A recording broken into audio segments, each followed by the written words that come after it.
Okay, everybody, I'm back. It's been a long time, but right now I am in the process of making some baked ziti. There's a family that we're making some ziti for, and so I'm doing that as well as making some for the house. So I'm cutting up my bell peppers and my onions. Of course, I got my Johnnies, and I got my, let me turn around, Johnnies. I got my onion powder and my garlic powder. I also got my Italian seasoning, and I also got my prego. I got some noodles here. I'm using Rigitoni. I just like the way they are. I like the way they hold. And then I got some cheese too that I'm putting together as well. So here are my ingredients. I'm getting ready to start cutting, and that's it. So right now I'm also doing my browning my beef. And I added a little Italian seasoning to that just to give it that flavor. So I'm doing this browning the meat. Here I got two. So I got one for the family that we're cooking for, and then one for my family. So I'm gonna keep on browning this meat, and I'll be back. So I've already cut up all of my onions and my bell pepper. Now I'm going to put these inside of my hamburger meat that is cooking. Like I said, I have noodles here, so I'm going to salt my water, or season my water with a little salt. I'm also going to put in a little bit of oil, or Earl as my friend call it. And now we're just gonna brown the meat. Okay, so now I have completed and browned my hamburger meat and my onions and bell pepper. I like big pieces, and I like the onions and bell pepper kind of al dente, just because I like that. So they're a little bit done, but I like that. And then the hamburger meat is done. So now I'm going to go ahead and add my noodles to my water that's seasoned and with a little bit of oil. And I like to kind of stir those a little bit, stir them for a little bit, and let them sit, they won't stick, as well as the oil that's in there. So we're gonna let that do. Okay, so I did a little seasoning on my meat where I added some Johnnies. I added this onion pepper and the garlic pepper.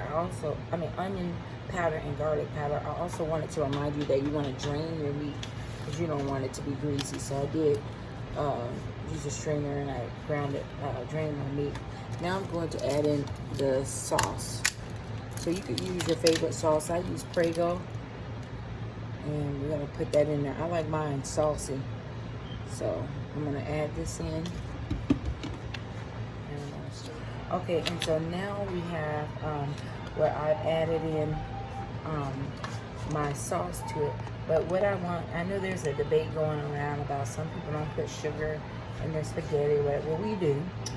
But I like to do a balance of it. So I put a little sugar in there, but the sugar also knocks off the acidity in the tomato sauce. So you want to make sure that you do put a little bit of sugar in there. It don't have to be sweet or super sweet, but just a little bit to knock off that acidity.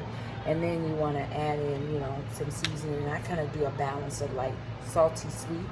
I like that. So I'm going to go ahead and add my noodles. And even though it's baked ziti, I like to use the Rigitoni noodles. One day I just, and I like to get my hands in here. But one day we were running out. They ran out of the store and all they had was Rigitoni. And so I just started using the Rigitoni from then on. You could use any noodles that you want though, it doesn't matter. Just to me, the Rigitoni gives more of a boldness to it, and then it just kind of takes in the sauce a little bit better. So I'm gonna mix this up, and I'll be back. Okay, so now I've mixed it up. Like I said, I like it a little saucy because when the cheese melts in it, the cheese kind of soak up that tomato sauce. So then it's not as saucy, but with the extra sauce in there, it stays kind of saucy.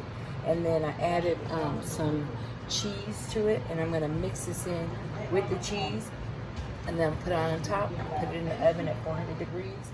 Okay, so now here's the finished product where I put cheese on top. And so now I'm gonna put it in the oven, 400 degrees. And I'm gonna cook it for about 10 or 15 minutes, just enough to melt the cheese. You don't want like a hard block of cheese, but you just kind of want it soft and melty. And I'll show you the finished product. Okay, so this is the finished product of our baked ziti.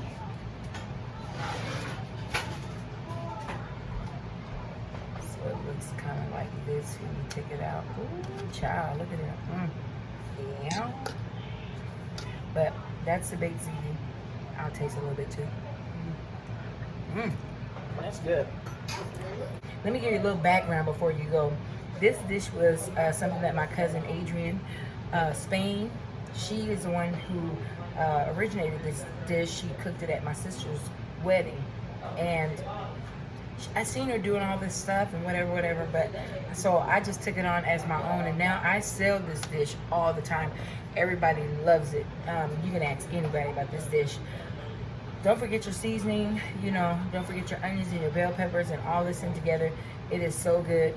There's another thing that I do sometimes as well, is where I'll add in some mushrooms, I'll add in some olives, and oh my God, you talking about good?